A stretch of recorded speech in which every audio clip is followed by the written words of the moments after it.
Welcome once again to USA 94. This is Archie McPherson, and this, the venue for the next game, the Foxborough Stadium, just outside Boston, where in a few moments we'll see the players of Argentina and Greece come into the cauldron, which is both the World Cup finals and the heat of New England. This is a very special occasion, though, not just an ordinary World Cup game. Onto the field tonight will come a set of national players wishing to redeem a reputation and upholster a tattered image which they were left with after the infamous final in Italy in '90, when some fundamental values of the game were casually tossed aside.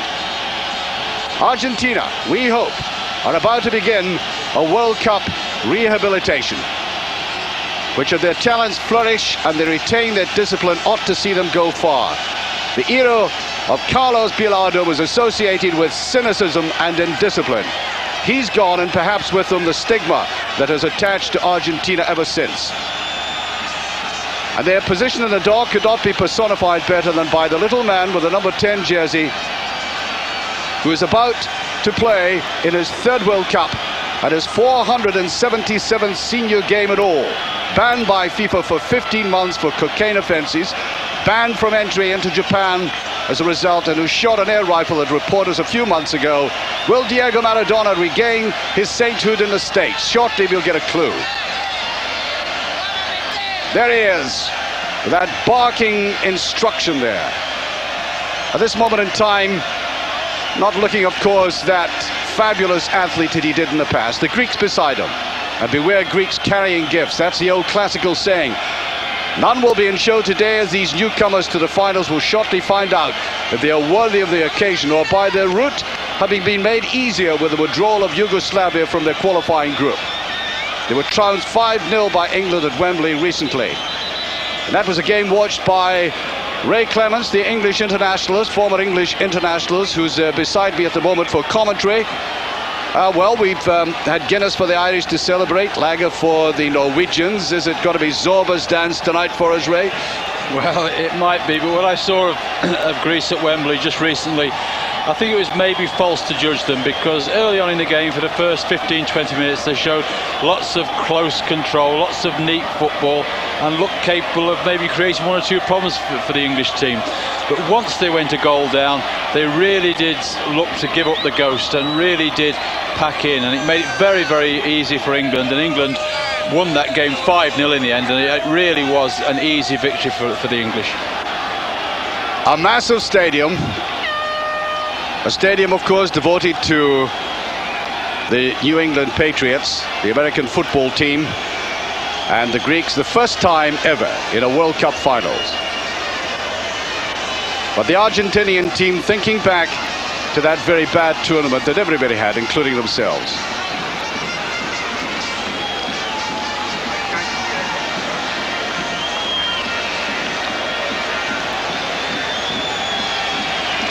There is the scene set. The Argentinians, of course, created a world record after the World Cup by going 31 internationals without defeat.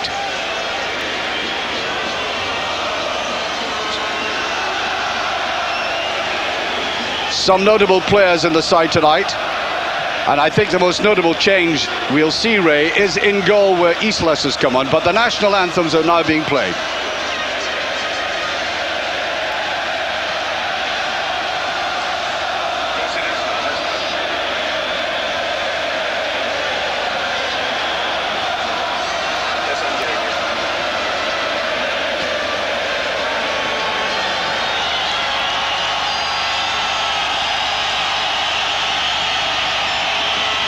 The Greek national anthem having been played, and not at all surprisingly, a huge contingent of Greek supporters here. The Argentinians creating that World Cup record. Their coach, Alfo Basile. There he is, Ray. Islas out instead of the famous Sergio Goycochea. Well, I think Islas has been waiting for this chance for some considerable time. He blotted his copybook a number of years ago when he refused to go with the squad because he knew he was going to be substitute. He's had to wait a long time for this opportunity, and I'm sure that he'll do a fine job for the Argentinians. Now they've got a A side that looks extremely powerful. Very good defence, although some say that Ruggeri, for example, might be just getting past it at 32 years of age. But beside him on either side, Sensini and Chamot. And of course, only 3 of these players actually play in Argentina itself, as opposed to the Greeks, who are all home-based players. Yes, I mean it's a problem obviously for the Argentinian manager, because there are players that he can't have all the time. Whereas the Greece team, they've really been together for quite some time now, I think. And the disappointing thing was that they qualified so easily out of their group. I think they were the first team actually to qualify for the World Cup. But since they've qualified, their form has been disappointing. And I would think that's a little bit worrying for the Greek manager, that in their warm-up games, they really haven't impressed anybody. As far as Argentina are concerned, well, like yourself, Archie, I just hope that we see the attacking ability they've got within the side. They've got 4 or 5 players all capable of scoring great goals. Well, I want to see them playing good football, and I want to see Maradona, reconstituted, if I could put it that way. There is the referee. He's from the United States, Arturo Angeles. He's been on the FIFA list for some years now, and ready to start what should be an exciting game.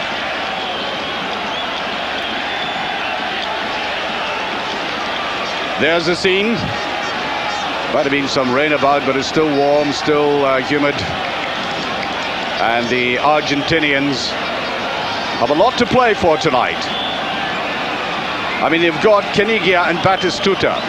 We were saying in the preview, do keep your eyes not only on this man. He'll be the centre of attraction. Of that, there's not the slightest doubt. He'll be drawing so many opponents to him like a magnet draws iron filings.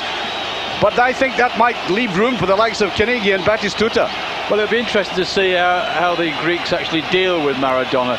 Do they have that much respect for him that they're actually going to stick somebody on him on a man-to-man situation and try and nullify him that way? Or they're actually going to just, if he goes into one of the Greek players' areas, then they pick him up then. It's been very interesting to see what they do with him, because if they give him too much time and space, then maybe he might just cause a few problems for them. Well, they were just showing us there Abel Balbo from Roma, 21 goals in the Serie A. A really very, very dynamic player. He'll be playing, we expect, on the left side of midfield, coming forward, of course. And we're prepared for the start of this game. And you've got a brief glimpse of Canigia, who, of course, missed the 90 final after inexplicably handling the ball deliberately, and after having scored the winner against Brazil, would you believe. It was a wonderful night of triumph for them, and then he blotted his copybook, as he did, as did all the Argentinian players. And now they have a chance to redeem themselves. What we want from them is Argentina at their very best, for the sake of the standard of the World Cup football. Ray. I'm just looking at the number 9 there, Nikos Maklas. He was a player that impressed me at Wembley, 21 years of age, and in Greek football they think that he really does have an immense talent in front of him, and it'd be interesting to see how he does on the world stage in these qualifying games here. Off we go into the start of the game, and the last 4 games I've been at watching Argentina, and I mean the competitive games, not the pre-World Cup friendlies. They played with a very rigid system. They've left only Batistuta up front. Canigia, of course, was suspended for drug offences for a year. He hasn't been playing with them until recently. Now they're going to be playing Canigia with Batistuta. And as Batistuta almost won the Copa America single-handedly with marvellous breakaways, I think they're immensely strengthened now. We shall see. A little buzz forward there by Balbo. Can't get rid of the ball, though. Taken away there by Kofidis, and I think it's going to be a free kick. Anxious faces right along the bench. Basile, Alfio Basile, the Argentinian coach, who's done a marvellous job in at least partially redeeming the reputation since 1990. Chamot trying to tackle across. Jose Chamot from Foggia. Although I don't think he's going to last very much longer there. I think Lazio have cast their beady eyes